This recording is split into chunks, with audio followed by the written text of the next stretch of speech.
enciclopedia británica, metiéndose a cualquier página del Vaticano o del protestantismo, ¿verdad? O del hinduismo, etcétera, etcétera. Pero es importante que ustedes como cristianos sepan y conozcan la historia de la iglesia cristiana. Muy bien, la iglesia cristiana, a la cual llamamos cristiana ahorita en el siglo XX, no es una religión. Vamos a partir de esta base. El cristianismo no es una religión. Religiones son el hinduismo, el budismo, el catolicismo romano, etcétera, etcétera. El cristianismo no es una religión, es una relación personal, viva y dinámica con un hombre. Tú puedes ser católico y no ser cristiano. Puedes ser protestante y no ser cristiano. Puedes ser mormón y no ser cristiano. Puedes ser testigo de Jehová y no ser cristiano. ¿Por qué? Porque la religión no te da el cristianismo, te lo da la persona de Jesús viviendo en tu vida. Entonces, el que tiene al Hijo, 1 Juan capítulo 5, tiene la vida.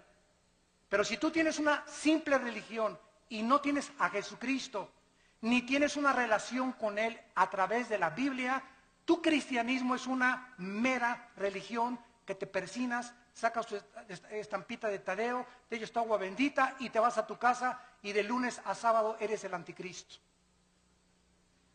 Entonces, el cristianismo es una persona que ha reconocido sus pecados delante de Dios, que reconoce que Cristo en una cruz pagó por ellos, que nunca hubiéramos podido pagar nosotros por nuestros pecados, que le invitamos a nuestra vida y de ahí en adelante comenzamos a caminar y a seguirlo todos los días a través de la Biblia. Jesús dijo, escudriñen las Escrituras porque ellas dan testimonio de mí. Cualquier persona que me diga que es cristiana y no lee la Biblia, no la medita, ni la estudie, su cristianismo es religioso. Pero no eres un hijo de Dios ni una hija de Dios. La iglesia cristiana tuvo sus raíces en el judaísmo. El Señor Jesucristo fue judío. Los primeros apóstoles fueron judíos. Las primeras iglesias fueron judías. Así como también en el antiguo pacto, lo que usaron los apóstoles, los que escribieron el Nuevo Testamento, todos ellos fueron instruidos en el Antiguo Testamento o en la Torá. Así que tenemos que las raíces del cristianismo se encuentran en el judaísmo. En Hechos capítulo 2 encontramos el primer retrato en la Biblia de lo que es una iglesia cristiana, actitudes que debemos de mantener nosotros también y conservar. Dice Hechos 2:42, y perseveraban en la doctrina de los apóstoles. O sea, los primeros cristianos del siglo I eran discípulos, no eran del domingo nada más, sino que entre semana tomaban estudios con los apóstoles, venían al diplomado, tomaban estudios entre semana, no eran personas de domingo nada más. Los cristianos de domingo nada más son los religiosos, pero no los cristianos. Los cristianos no se conforman con una palabra de Dios el domingo, anhelan, aman, tienen un hambre por la verdad, tienen una pasión que Dios ha encendido en sus corazones como un fuego inextinguible por conocer a Dios. Y si tú no tienes ese fuego que arde dentro de tu vida por conocer a Dios y conocer la verdad, estás muy lejos de llamarte cristiano. Dice la Biblia a continuación que también en la comunión unos con otros, se juntaban unos con otros, comían unos con otros, cenaban unos con otros. Si tú eres cristiano, tus mejores amigos son cristianos. Si tú eres cristiano y tus mejores amigos no son cristianos, no eres cristiano. No significa que no les vas a hablar, pero el cristiano comienza a buscar amistades cristianas que te ayuden a crecer, te identificas con ellos, porque qué comunión hay entre la luz y las tinieblas. Entonces es imposible, ¿verdad?, que una persona que no camine con Cristo pueda identificarse con una persona que camina con Cristo, porque son intereses totalmente diferentes. Dice la Biblia, en el partimiento del pan, o sea, en la Santa Cena y en las oraciones. Estas características eran importantes porque después de que se formó la iglesia, vino la persecución. El mundo dio a Cristo, el mundo crucificó a Cristo, el mundo también tendría que perseguir a los que siguieran a Cristo. Y no ha cambiado las cosas desde hace 20 siglos. Dice la Biblia en el capítulo 7 de los Hechos, versículo 54 al 60. Oyendo estas cosas, se enfurecían en sus corazones y crujían los dientes contra él. Pero Esteban, lleno del Espíritu Santo, puesto los ojos en el cielo, vio la gloria de Dios y a Jesús que estaba a la diestra de Dios, y dijo: he aquí veo los cielos abiertos y al Hijo del Hombre que está a la diestra de Dios. Entonces ellos, o sea, los religiosos, dando grandes voces, se taparon los oídos y arremetieron con él. Versículo 59, y apedreaban a Esteban mientras él invocaba y decía: Señor Jesús, recibe mi espíritu. Y puesto de rodillas clamó a voz: no les tomes en cuenta este pecado, Señor. Y habiendo dicho esto, durmió. Porque de acuerdo a la Biblia, los cristianos no morimos en el sentido de que nuestra existencia cesa. Cuando un cristiano se muere, pasa a otra dimensión. Pasamos a otro plano de descanso eterno de nuestra alma. No dejamos de existir porque somos eternos, porque tenemos al Espíritu de Dios viviendo dentro de nuestra vida. La persecución arreció contra los cristianos. Primero vinieron las advertencias, les prohibimos que prohíban este evangelio. Después los torturaron, comenzaron los azotes y después la muerte. El primer mártir, lo acabamos de leer, se llamó Esteban. La persecución oficial contra la iglesia cristiana comenzó en el año 64 después de Cristo por el emperador romano Nerón. Duró 6 días y 7 noches. Nerón asesinó a 2 millones de cristianos. Ellos fueron quemados en los parques públicos, los echaban a perros rabiosos, los metían a un coliseo donde abrían la puerta a los leones, a los tigres, a las hienas, a perros rabiosos, para que ahí se los comieran y los deshicieran. Y desde ahí en el Coliseo Romano, los cristianos, cuando Nerón estaba desde su trono mirando todo, les gritaba: ¿por qué ustedes no me reconocen que yo soy Dios? Y decían los cristianos: solo hay un Dios, el Dios y Padre de nuestro Señor Jesucristo. Y los cristianos del siglo I veían cómo venía el león y le arrancaba a su hijo de 5 años la cabeza enfrente de ellos. ¿Qué harías tú? Y venía el tigre y despedazaba a tu esposa. Y después venían contra ti las fieras. ¿Saben una cosa? Estaban tan llenos del Espíritu Santo que ellos sabían: ok, llegue y le arranca el león la cabeza a mi hijo. ¿Cuánto va a sufrir mi hijo? 30 segundos máximo. ¿Cuánto sufrimos cuando llega el león y nos clava aquí sus dientes en la yugular y comenzamos a desangrarnos? 45 segundos. Pero después de 30, 45 segundos, Cristo estaría esperándolos en la gloria. Cristo estaba esperándolos. La resurrección de Cristo.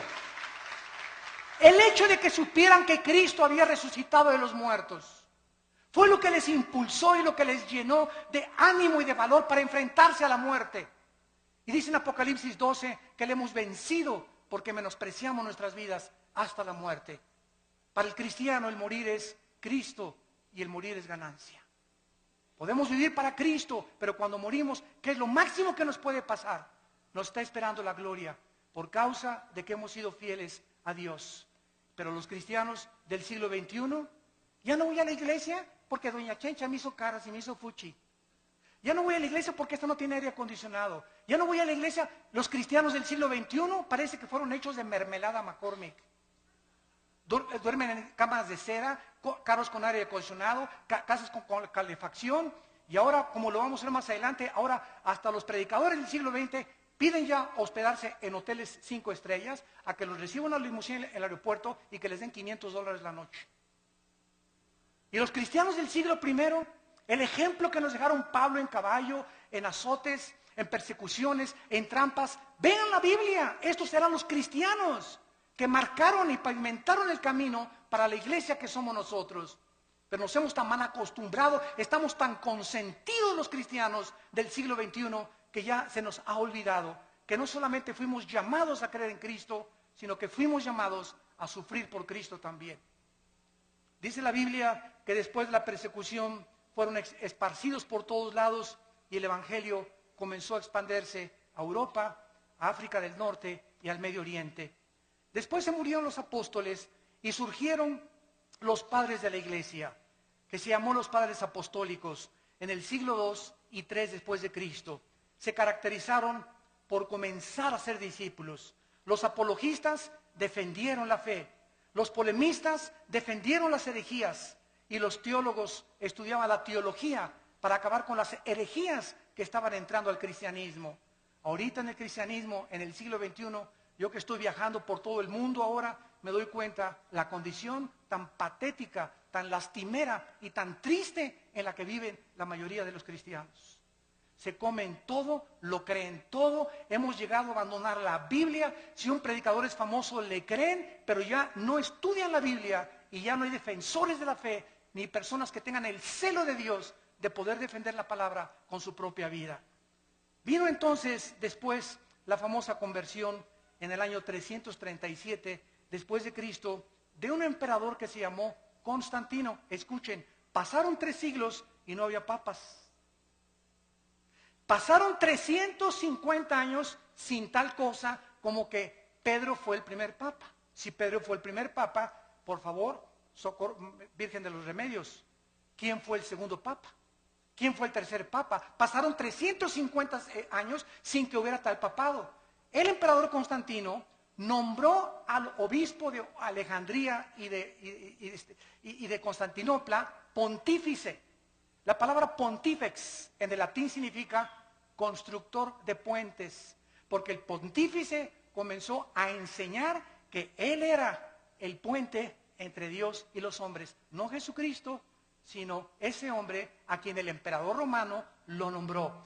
Y después lo nombró vicario de Cristo, vicarius Dei Filii en latín, que significa representante de Cristo en la tierra.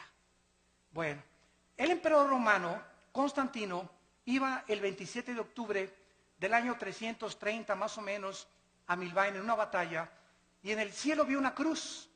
Él dice que vio una cruz que le dijo, signos vincitoris, crucifix, bajo este signo vencerás. Constantino cesa la persecución del Imperio Romano contra los cristianos, ya no los persiguen a los cristianos, y él absorbe el cristianismo constantino como la religión oficial del Imperio Romano. Y desde Constantino a nuestros días, los cristianos son por herencia y por tradición y no porque han nacido de nuevo. Mi mamá fue católica, yo soy católico. Mi papá es budista, yo soy budista. Y así los padres heredan la religión sin que los hijos se hayan convertido a Cristo verdaderamente. Quiero decirles que Teodosio en el año 395 hizo oficial el decreto y ahora los cristianos, todos absolutamente, por ser hijos de padres cristianos, eran cristianos también. Vinieron después, en el siglo IX y X, en el año 1095, las cruzadas. El Vaticano, para recobrar la Tierra Santa de los musulmanes, ordenó 7 cruzadas en total. El papado apareció por primera vez hasta el siglo VI. 600 años pasaron sin que hubiera un jefe representante de todos los cristianos en el mundo. Alcanzó su cenit el papado en el siglo XIII y desde entonces hasta el siglo XVIII ha comenzado a menguar la influencia de Roma sobre el pueblo. La palabra papa significa pater en el latín, que fue aplicada a los padres de la iglesia. En el año 500 después de Cristo comenzó a limitarse al obispo de Roma nada más y después se convirtió en el papa o en el jefe de todo el Sacro Imperio Romano. Durante 500 años, repito, no hubo papas. El primer papa, apúntalo, fue Gregorio I. El primer papa funcionando desde el Vaticano en el año 590 después de Cristo fue Gregorio I. Cuando el papa asumió el Vaticano, cerraron la Biblia y se hizo un decreto que nadie podía leer la Biblia. Le pusieron un candado a las escrituras más que con el permiso del Vaticano. Muy bien, cerraron la Biblia Y entonces los hombres comenzaron a introducir al cristianismo más de 30 herejías. Permítanme leerles algunas de ellas. En el año 375 después de Cristo, comienzan a decir el obispo que a los santos son intercesores de nosotros. En el año 450 se establece el celibato sacerdotal, que un hombre para servir a Dios no necesita estar casado, necesita estar soltero para servir a Dios. De ahí viene el grande problema de la pederastia, que últimamente han culpado a millones de personas y de obispos y cardenales que han protegido a muchos curas que violan a los niños menores de edad. ¿Por qué? Porque los pobres sacerdotes, ¿verdad?, les prohíben casarse, y ahorita se calcula que el 80% de los sacerdotes en el mundo tienen una esposa. A escondidas, de luego, debajo de la cama la tienen ahí guardada. Y la mayoría de ellos tienen hijos también, porque el Vaticano no ha querido entender que la Biblia, en 1 Timoteo capítulo 3, la Biblia ordena que los hombres de Dios es mejor que estén casados. Entonces ese fue un invento que se lo sacaron de la manga, el celibato sacerdotal. En el año 666 viene la extrema unción, que si una persona está agonizando y se va a morir, y llega un sacerdote y le ponen el santos óleos, la persona ya no tiene por qué irse al purgatorio, porque se le da la extrema unción. Si una persona se fue en pecador, borracho, parrandero y jugador, pero antes de morir le echan aceite, el sacerdote se salva del infierno. En el año 850 establecieron el agua bendita, que cualquiera que metiera la mano a la pilita y se hiciera el signo de la cruz, ya lo protegían los ángeles. En el año 1190 se comienza a vender la salvación, que el que diera más dinero al Vaticano se le daban 15,000 años de indulgencias en el purgatorio. En el año 1215 después de Cristo, se introduce la transubstanciación, que el sacerdote tiene el poder mágico de tomar una hostia y convertir la hostia en el cuerpo y la sangre de Jesucristo, y que cuando la persona toma la hostia está recibiendo a Jesucristo. Se lo recibe el domingo, se le sale de lunes a sábado y se le vuelve a meter el domingo. Digo, es que si seguimos una línea de lógica elemental, es absurdo, pero ¿cómo es que millones de personas lo han creído? ¿Cómo es posible esto? Es que Cristo estableció la Santa Cena, claro, pero Él no dijo que al recibirlo, lo recibíamos a Él. Él dijo, esto representa mi cuerpo que es partido, hacelo en memoria de mí. Nunca dijo que teníamos que recibirlo a través de eso. Bueno, esta transubstanciación va en contra de todo el libro en el Nuevo Testamento de los Hebreos, donde la Biblia dice que los sacrificios y todas las cosas fueron suspendidas y que en una sola ofrenda, Cristo, al morir en la cruz, Él ha pagado por todos nuestros pecados. Después la iglesia introduce la misa con la transubstanciación. ¿Saben ustedes lo que es la misa? Yo le he preguntado con mucho respeto, se los digo, y vuelvo a repetir, estoy hablando la pura historia. La misa, el 95% de los católicos no sabe qué es la misa. Todos dicen que es la Eucaristía o que es la hostia. De acuerdo al Segundo Concilio de Trento, apúntalo, el Segundo Concilio de Trento estableció la misa es la repetición del sacrificio de Cristo por los vivos y por los muertos. Cuando el padre entra al altar, levanta la hostia, y yo me acuerdo cuando yo fui acólito, me acuerdo todavía del latín, el padre dice, me introduzco al altar de adeum qualifica juventutes meam, quera mis pea, quera mi idea, quera mi repulistis. Me introduzco al altar de Dios a ofrecer el sacrificio por los vivos y los muertos. En otras palabras, lo que Cristo hizo en la cruz, se lo brincan. Y están matando a Cristo, volviendo a repetir el sacrificio de Cristo por los vivos y por los muertos. Esto es lo que es la misa. Por eso a los cristianos se nos prohíbe en Efesios 5, en 2 Corintios capítulo 6, que no hay comunión entre la luz y las tinieblas. No podemos los cristianos participar de un rito donde están ofendiendo lo que hizo Cristo en la cruz del Calvario. En el año 1303 se declara la peor de las herejías, que fuera de Roma no hay salvación. Que es la iglesia la que salva, no Cristo. La iglesia romana es la única que puede salvar.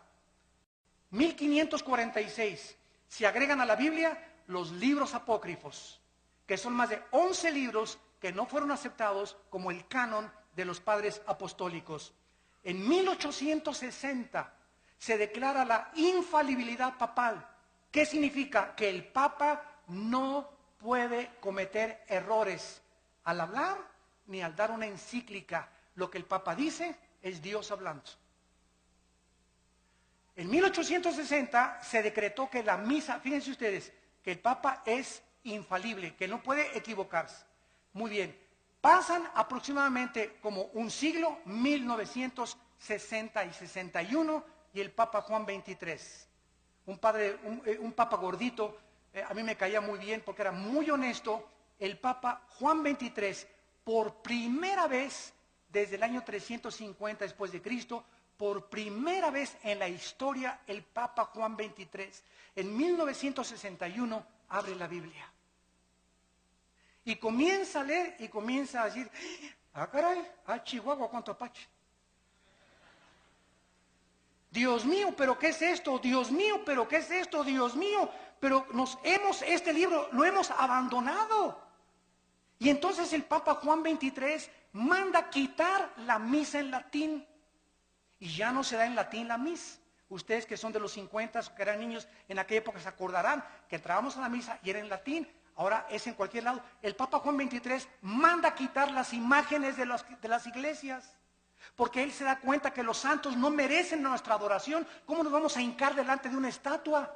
Y manda quitar las estatuas de todas las iglesias. Hay muchas que lo siguen todavía llevando porque son iglesias muy radicales.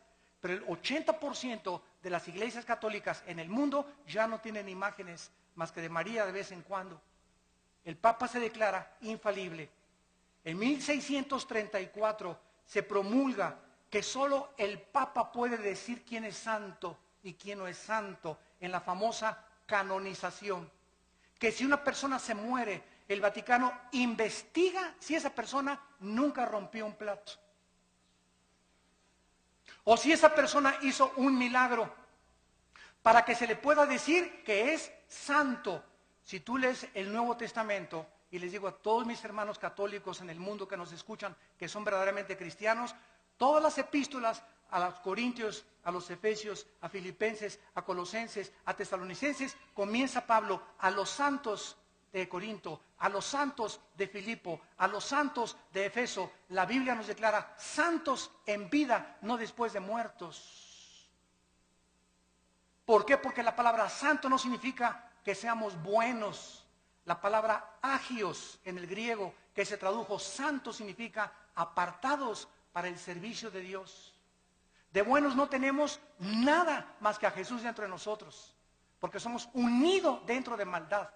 Y por eso no podemos confiar en la maldad tan grande que tenemos dentro todos nosotros. Lo único bueno que existe en nosotros es la vida de Jesús. Por eso el Espíritu Santo quiere que dejemos vivir a Cristo y morir nosotros a la carne y crucificar nuestras pasiones y deseos para que la vida de Jesús se pueda manifestar a través de nuestra carne mortal. Esa es la vida cristiana, dejar vivir a Jesús mi vida. No ya yo, sino Cristo vive en mí.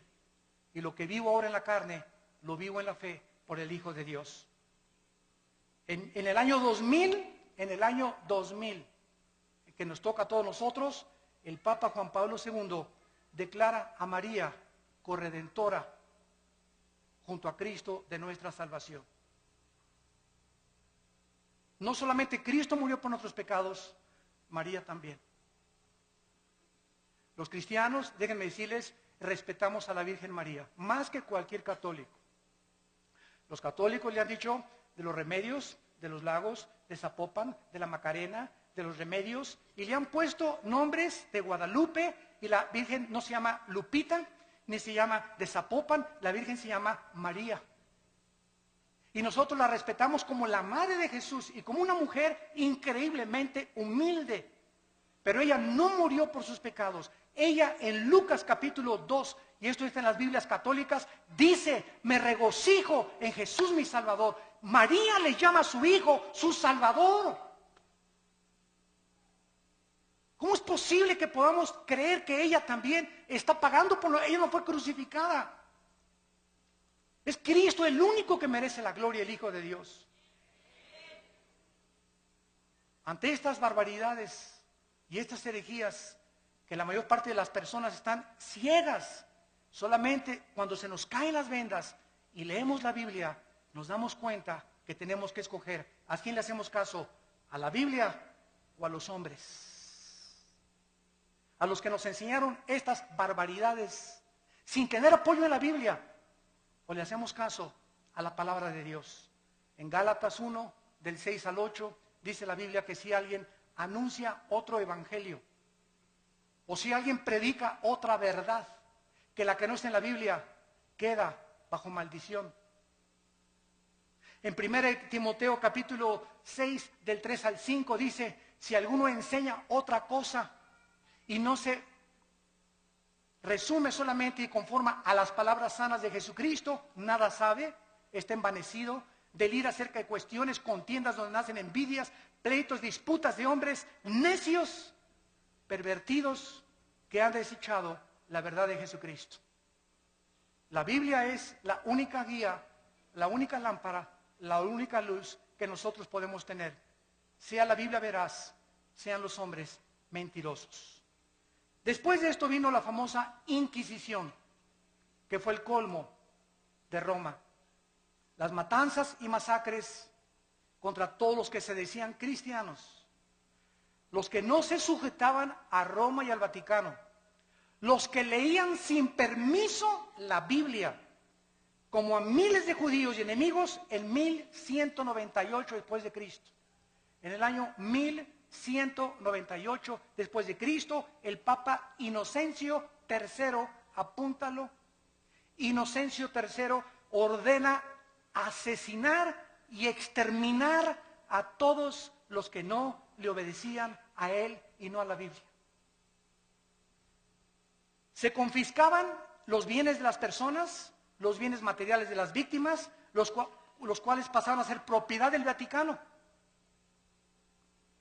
Francia, España, Italia y Alemania y los Países Bajos sufrieron los errores en el nombre de Dios.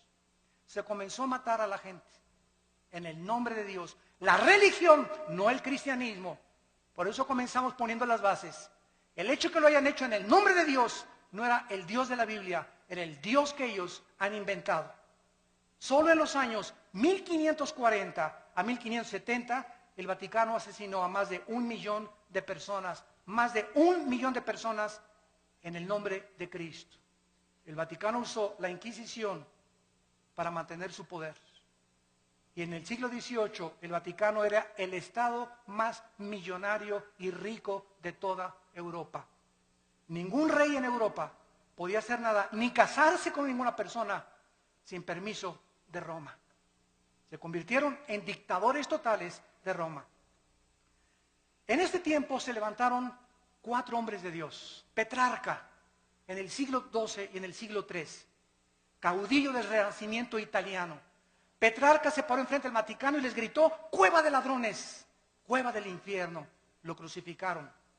Juan Wycliffe, profesor de la Universidad de Oxford, Inglaterra, predicó contra la tiranía espiritual del clero, se opuso a los papas, a los cardenales, a los monjes y defendió el derecho de que el pueblo podía leer la Biblia. Lo asesinaron.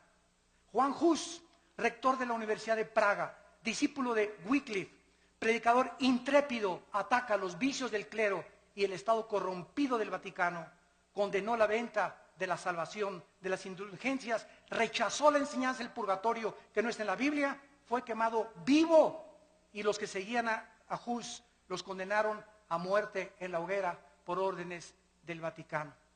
Giacomo Savonarola, originario de Florencia, Italia, denunciaba como un profeta hebreo el sensualismo, los vicios y los pecados del Vaticano, porque a los 12 años de edad comenzaron a nombrar papas.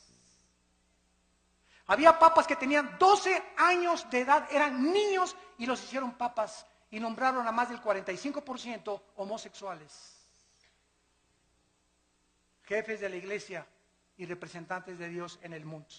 Giacomo Savonarola quiso acercarse al Papa Alejandro VI, apúntalo, el Papa Alejandro VI le dice a Giacomo Savonarola: te ofrezco hacerte cardenal si te callas la boca.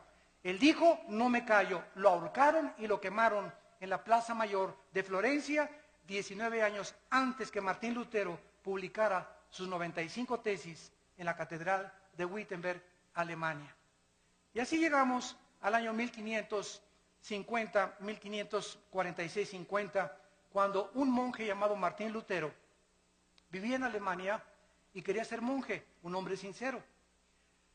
Y pasó por Alemania un hombre llamado Juan Tetzel. Y Lutero oyó desde el convento donde él estaba recluido que este hombre que envió el Vaticano traía una caja y pasó por todas las calles de Berlín y por todas las calles de Alemania anunciando: en el momento que ustedes pongan un chelín en la bolsa que traigo aquí en esta cajita, el Vaticano les va a quitar 5,000 años de purgatorio. Cuando Lutero oyó que el Vaticano estaba vendiendo la salvación, se horrorizó. Y entonces, de alguna manera, una Biblia llegó a sus manos y leyó en Romanos 1:17: el justo por la fe vivirá. No por las obras ni por lo que demos a la iglesia, sino por lo que Cristo hizo en la cruz. Entonces, él se levantó totalmente del monasterio, se salió y fue a la catedral de Wittenberg y escribió Lutero las 95 tesis que decían: esto dice la Biblia, esto dice el Vaticano. Lo clavó en la catedral de Wittenberg en Alemania, pues se armó la revolución. Agarraron las tesis, se las mandaron al Papa, y pues ya saben ustedes, ¿verdad?, que lo mandan llamar a Martín Lutero, y el Papa Sixto IV, en el año 1476, había iniciado la doctrina de que se podía comprar la salvación con dinero. ¿Se parece a la iglesia del siglo XXI? Al ratito llegamos para allá. La venta de estas indulgencias era un permiso para pecar.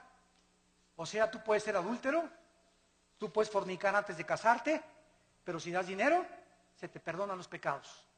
En 1517, Juan Tetzel comenzó a perdonar a todo mundo, y en el 31 de octubre de 1517, Martín Lutero clava las 95 tesis en Alemania. El Papa León X excomulga a Lutero porque Roma podía mandar al infierno a los que ellos querían. Se llama la excomunión. Y le dijo a Lutero: te damos un mes, Lutero, para que te retractes de lo que acabas de decir. Lutero quemó públicamente la bula papal del Papa, y entonces Carlos V, emperador del Sacro Imperio Romano, Alemania, Austria, España y Países Bajos, invitaron a Lutero para que se presentara y se negara de lo que él había dicho. Lutero llegó y estaban como 100 cardenales del lado derecho, como 100 cardenales del lado izquierdo, y el Papa sentado en su trono. Y le dijo el Papa, enfrente de todos el juicio que le hicieron: Martín Lutero, niegas lo que tú escribiste. Y Lutero llegó con la Biblia. Y Lutero dijo: aquí están las Sagradas Escrituras. Si cualquiera de ustedes que están aquí me demuestran con la Biblia que yo estoy equivocado, me arrepiento y niego lo que yo escribí. Nadie se pudo levantar para debatir a Lutero, porque nadie había leído la Biblia en 500 años. Todo era lo que los hombres habían inventado. Lo declararon muerto a Lutero, lo sentenciaron a muerte el Vaticano, y entonces los amigos o los príncipes alemanes le escondieron y le protegieron. En 1529 el Vaticano prohíbe las enseñanzas luteranas y les llama a los que seguían a Lutero protestantes. Por primera vez, por protestar contra lo que el Vaticano enseñaba. En el año 1559 había más de 400,000 protestantes y les cambiaron el nombre a hugonotes. El Papa Paulo III ordena el exterminio y funda un grupo llamado los jesuitas. Los jesuitas, dirigidos por un hombre soldado llamado capitán del ejército Ignacio de Loyola, para que él tuviera la autoridad del Vaticano con el ejército de los jesuitas de matar a todos los que leyeran la Biblia. Ir de casa en casa, y el que tuviera una Biblia, los jesuitas lo asesinaban y le quitaban la vida. Catalina de Médicis, madre del rey, ordenó matar el 24 de agosto de 1572 a más de 700,000 cristianos en un solo día. En memoria de la matanza, mandó el Vaticano a acuñar una moneda que se llamó la moneda de Médicis, para celebrar que habían matado a 700,000 cristianos. Bueno, en 1607 viene toda la persecución en Europa. ¿Y qué hacen los cristianos en Europa? Se van a Inglaterra, huyendo del Vaticano, y agarran barcos, y entonces los cristianos comienzan a navegar y llegan a Estados Unidos. En el año 1607 llegaron los puritanos al estado de Virginia. En 1639 llegaron los bautistas al estado de Virginia, en Rhode Island, bajo el liderazgo de Roger Williams. En 1681 llegaron los cuáqueros al estado de Pensilvania. Y todos estos grupos que llegaron a Estados Unidos llegaron a América con la Biblia. Todos venían con la Biblia. ¿Se acuerdan la televisión, la serie que había que se llamaba Los Pioneros? Estados Unidos es la primera nación en el mundo, en la historia, la primera nación fundada en este libro. La Constitución la hicieron basada en la Biblia, a las monedas les pusieron In God We Trust, en Dios confiamos, y todo comenzó a crecer con la palabra de Dios. Después vinieron las misiones, y tenemos las vidas como David Livingstone, Hudson Taylor, que fueron a la China, evangelizaron a los chinos, a Guillermo Carey a la India, Morrison, Moffat, todos estos hombres que dejaron el confort de sus vidas y se fueron a predicar el evangelio al mundo entero. Y entonces llegamos al siglo XIX, o el siglo, finales del siglo XIX, principio del siglo XX, cuando comienza la apostasía de las iglesias protestantes o cristianas, como les llamamos ahora, evangélicas. A mediados del siglo XIX, escúcheme con cuidado, todas las principales universidades norteamericanas, escuchen, Harvard, Princeton y Yale, fueron fundadas por pastores. Las más grandes universidades del mundo ahorita, Princeton, Yale y Harvard, fueron fundadas por pastores con principios de la Biblia. Pero ¿qué sucedió? Que comenzaron a mandar a los estudiantes a Europa. Y en Europa en el siglo XX comenzó el racionalismo francés y el ateísmo alemán, donde Jacques Rousseau y todos los grandes ateos del siglo XX comenzaron a atacar la Biblia, y los cristianos que venían de Europa, estudiantes que llegaron a enseñar en los seminarios teológicos norteamericanos, comenzaron a introducir todas las herejías del racionalismo filosófico europeo, y comenzó a leudarse poco a poco las iglesias protestantes o las iglesias evangélicas. Quiero nombrarles a ustedes las 8 verdades fundamentales del cristianismo, los 8 pilares sobre los cuales debe estar edificada una iglesia o una persona que es cristiana. Número 1, la inspiración de la Biblia como la única regla de fe y conducta. Solo la Biblia es nuestra regla de fe y conducta. No la Biblia más los sacramentos. La Biblia más la perla de gran precio, como los mormones. La Biblia más doctrinas y convenios de los mormones. La Biblia más las enseñanzas de la atalaya, como los testigos de Jehová. Todas las sectas se caracterizan por la Biblia más otra cosa. El cristiano es solo la Escritura, solo la Biblia, solo la fe. En segundo lugar, el nacimiento virginal de Cristo. Cristo nació virginalmente mediante una virgen llamada María. Número 3, la deidad de Cristo. Cristo tenía 2 naturalezas, la naturaleza humana, que fue la que murió en la cruz, y tenía la naturaleza divina. Jesús dijo, el que me ha visto a mí, ha visto al Padre. Número 4, la doctrina de la Trinidad. El Padre, el Hijo y el Espíritu Santo son la misma esencia, manifestado en 3 diferentes personas. Número 5, la resurrección de Jesucristo corporal. Los testigos de Jehová enseñan que resucitó en gases.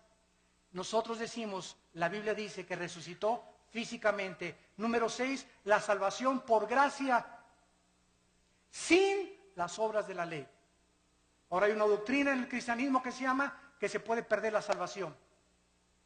Cuando una persona me dice, ahora que estuvimos mi hermano y yo en un país de Sudamérica, teníamos ahí como 500 pastores y todos me preguntaron, hermano Alducin, ¿se pierde la salvación?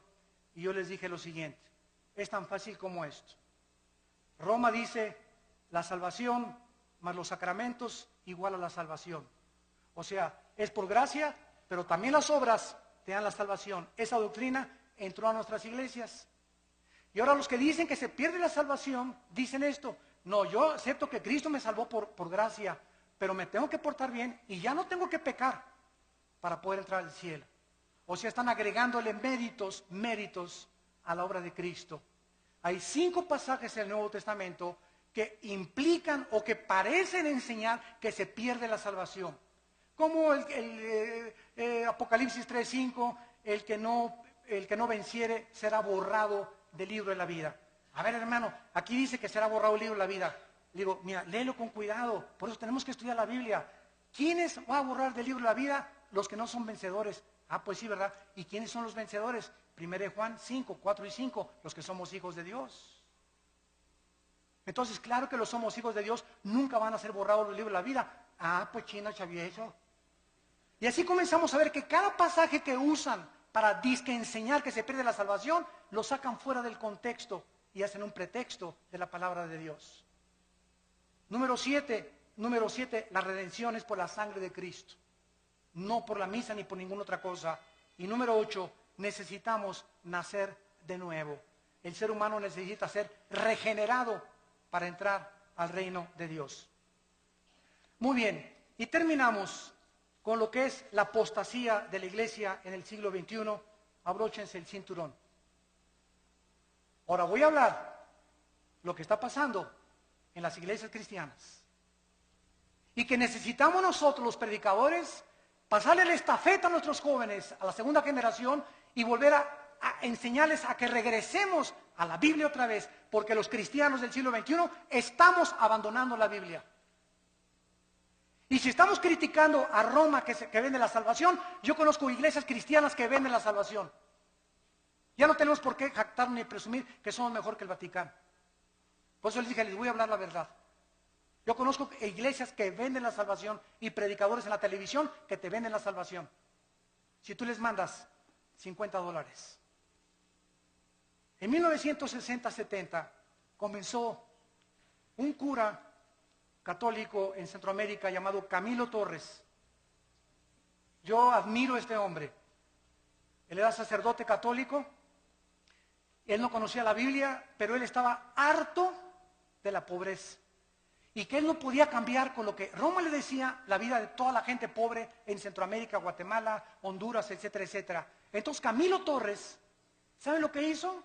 Agarró un AK-47 y formaron grupos armados para poder comenzar a usar el comunismo y a través de la liberación de los estados opresores dictatoriales, quitar la pobreza a la gente. Esto se llamó la teología de la liberación, que fue una mezcla de cristianismo con el comunismo. Y él era un hombre sincero, Camilo Torres. Después encontramos que pasó el tiempo y el cristianismo se comenzó a mezclar con el misticismo de los hindúes y de las filosofías orientales. Comenzamos a darles en los 70s y en los 80s del siglo pasado, a darle más experiencia y más validez a las experiencias místicas y se comenzó a propagar la mentira. No vamos a hablar de doctrinas, las doctrinas nos dividen. Si leemos las cartas de Timoteo, le dice Pablo a Timoteo, predica la doctrina. Y comenzaron a decir, no hablemos de doctrinas, vamos a hablar mejor del amor, porque las doctrinas nos dividen. el pueblo de Dios comenzó a enseñar que si tú no hablas en lenguas, no tienes a Cristo. Que si no hablas en lenguas, no tienes el bautismo del Espíritu Santo. Esto es una herejía. Porque el don de lenguas, gracias a Dios por él, y no estamos en contra de este don.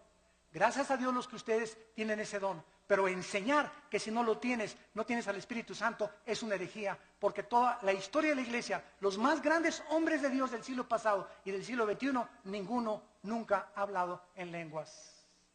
Entonces no eran cristianos de acuerdo a esta enseñanza. Se comenzó a propagar la risa santa. Y comenzó a decir que era de Dios. Risa santa le llamaron. Y se comenzaron a tirar al suelo, muertos de la risa. Y comenzaron a filmarlos todos los enemigos del evangelio. Y comenzaron ya en el suelo a ladrar como perros. Comenzaron a ladrar como animales. Después vino el vómito santo. Es santo. En la iglesia, enfrente de todos, que porque lo que salía era el bautismo del Señor. Después comenzaron a mandar por la televisión trapos ungidos.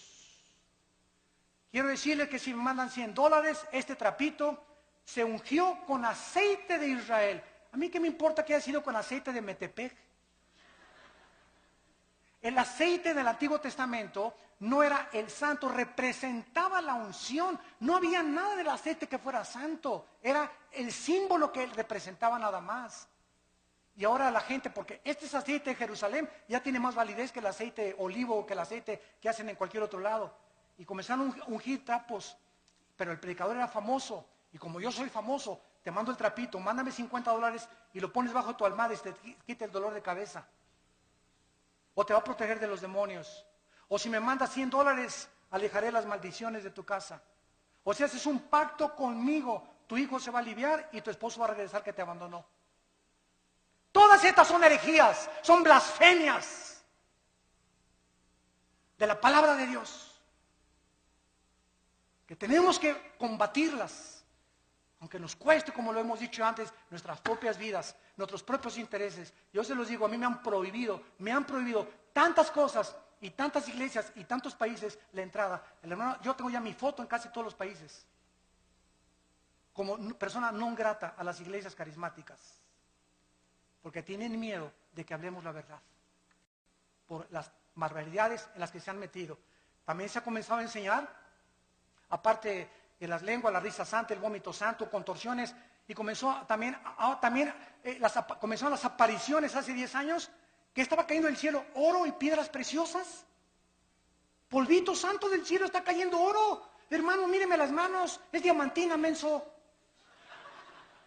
Alguien se contó cuánto el ventilador y puso diamantina, burro. Me está cayendo oro del cielo. ¿Quién puede imaginarse que Dios le va a interesar mandarnos oro del cielo? Dice Proverbios, busque la sabiduría más que las piedras preciosas.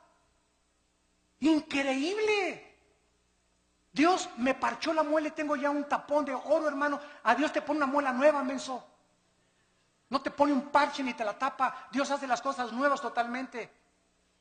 Todas estas cosas han entrado a la iglesia y el pueblo las ha aceptado por no conocer la palabra de Dios. Y luego también en las reuniones. Y voy a iglesias y yo les digo a mis pastores, denle un zap en la cabeza atrás de esa persona. Es que estoy bajo la influencia del Espíritu Santo. Espérame tantito, de 1 Corintios 14. El espíritu del profeta está sujeto al profeta. Entonces, no hay tal cosa como que alguien pierde el control y comienza como alambre eléctrico así en la cabeza, ¿verdad? Que lo lleven al manicure. Que venga el psiquiátrico por él. Pero esa persona no tiene el Espíritu Santo y está solamente haciéndose ese panchote que está haciendo la iglesia para que la iglesia vea que el hermano tiene el Espíritu Santo. ¿Qué le interesa al Espíritu Santo que estás como alambre eléctrico? En 1 Corintios 14 dice la Biblia, hermanos, dice Pablo, les suplico que en la iglesia no hablen en lenguas. Y si alguno quiere hablar en lenguas en la iglesia, que sea 1, 2 o 3 por turno, nunca todos al mismo tiempo. Y además que uno interprete, y si no hay intérprete, cállate y habla en chino mejor. Pero llegaban a las iglesias y todos, pero todos estaban llenos del Espíritu Santo. Hermanos, un cántico nuevo. Y comenzaron todos. ¿Cuál cántico nuevo? Ni que 8 cuartos. ¿Cuál cántico nuevo? El cántico nuevo en los salmos es algo que sale de Dios, inspirado con nuestra mente de por medio. Nunca caemos en el misticismo oriental, que pierdo el contacto con la realidad y me tomo un espíritu y me comienzo a hacer así, o comienzo a dar cosas que eso no son cosas de la palabra de Dios. Todo este misticismo entró a la iglesia y hemos llegado a la brujería. He visto programas de televisión donde un pastor agarra un bote de agua y dice que lo convierte en la sangre de Cristo. Y voltea el bote de agua, ¿verdad? Y se voltea por atrás y le echa de esa cosa, ¿cómo se llama? El polvo con el que hace ¿cómo? Kool-Aid. ¿Lo pueden creer? Otra señora en la televisión hace poco pasó y dijo, fórmense aquí los de $1,000 y aquí los de $500. Y agarró un billete y lo pegó aquí en el oído. El dinero habla.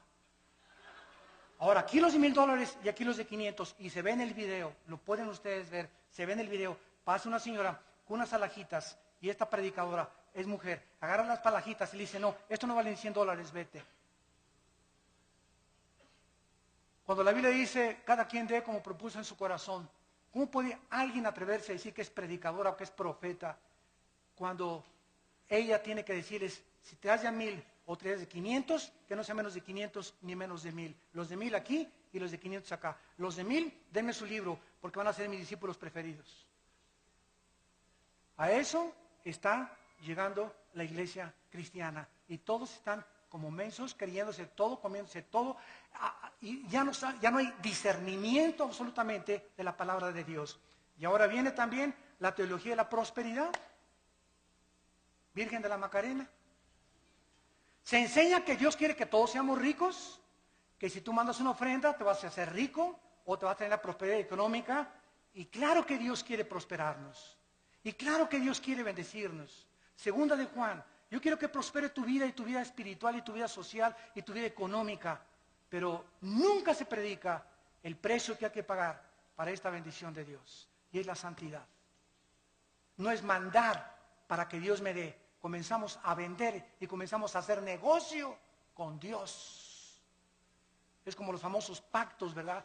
Los pactos ya se acabaron. A Dios le haces promesas, los pactos los inicia Dios. Ya no hay ninguna cosa que un hombre haga pactos con Dios. Hacemos los pactos nosotros, ya estamos bajo el pacto de sangre y ese pacto es incondicional. Ya no hay ningún otro pacto que hacer más que obedecer las Sagradas Escrituras. Cobrar por predicar. Me hablan el otro día de un país de Sudamérica. Hermano Alducin, lo invitamos a una cruzada aquí. Sí, con mucho gusto voy a orar. ¿Cuántos van a ser sus honorarios? ¿Cuánto van a ser sus honorarios? Me preguntan muchos pastores que nos están oyendo por televisión también. ¿Cómo que cuántos son mis honorarios? Pues sí, hermano, es que los predicadores que hemos invitado nos cobran $500 la noche con traje oscuro, con traje azul. Si quieren que llore, $50 más. Da risa, ¿verdad? Pero es la verdad. Que los recojamos en limusín, de desayuno, queso, cottage con uvas nada más, con agua de una tal marca, que los transportemos en helicóptero, y el que trae avión, que le paguemos $10,000 para la gasolina del avión. O sea, el hermano viene nomás 3 días y le pagan la gasolina de un mes.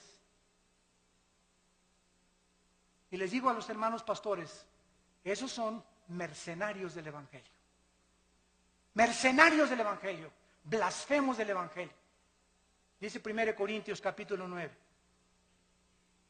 Versículo 16, 1 Corintios 9, 16. Si anuncio el Evangelio, dice Pablo, no tengo por qué gloriarme. Me es impuesta necesidad. Y ay de mí si no anunciar el Evangelio. Por lo cual, si lo hago de buena voluntad, recompensa tendré. Pero si de mala voluntad, la comisión me ha sido encomendada. ¿Cuál es mi galardón? Que predicando el Evangelio, presente gratuitamente el Evangelio de Cristo.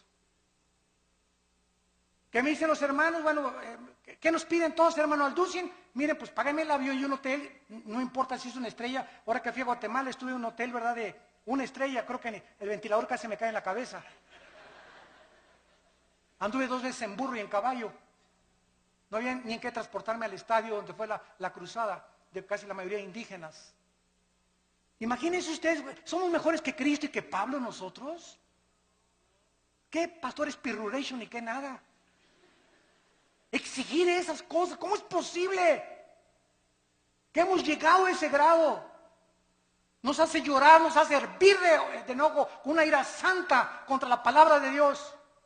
Lo que han hecho estos hombres y que están aceptándose como algo normal, porque lo peor de todo es que ya es algo normal, se está aceptando igual ya, los músicos igual, $15,000 si quieren un concierto. Oiga, pues que se pague la vez, pues junten dinero y que los mande a su iglesia. Nunca el cantante o el predicador es un negocio, es un ministerio llamado por Dios. Yo les digo a los hermanos, páganme el avión y el hotel, si me quieren acostar en el suelo, una cama de piedra, una cama de piedra. ¿Por qué acepto la invitación? Porque oré y Dios me quiere mandar a ese país. Y sabe una cosa, si ustedes me quieren dar una ofrenda, dénmela. Y si no me quieren dar una ofrenda, no me la den, porque yo no voy por ustedes, yo dependo del Dios Altísimo que está en el cielo.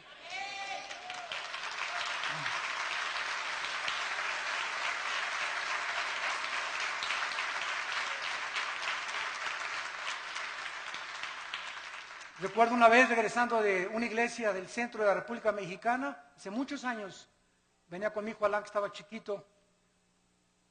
Tuve 8 días predicando en una cruzada, en una ciudad, me reservo el nombre, y también los hermanos no me dieron ni para la gasolina. Tenía una combi vieja en aquel tiempo.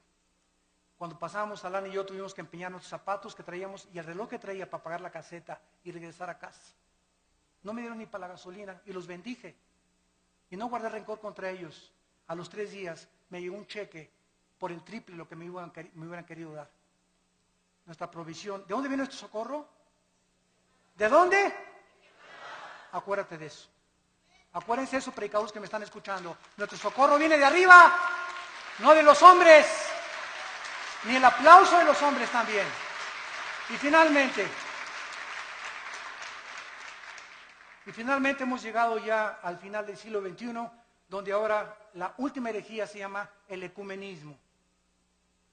Predicadores cristianos están permitiendo que ministros católicos, budistas o de otras religiones ocupen los púlpitos cristianos. Estamos uniéndonos, dizque para que todos seamos uno, espérame tantito, podemos ser unos mediante la verdad. No, el amor sin la verdad no es amor, es pasión y es solamente algo que brota de la carne. Es que mis hermanos católicos, mis hermanos mormones, espérame tantito, dice la Biblia que hermanos somos los que tenemos a Cristo. No le llames hermanos a cualquiera, todos somos criaturas de Dios, pero a los que le recibimos nos dio la potestad de ser hechos hijos de Dios. Así que, discúlpame, pero no eres mi hermano.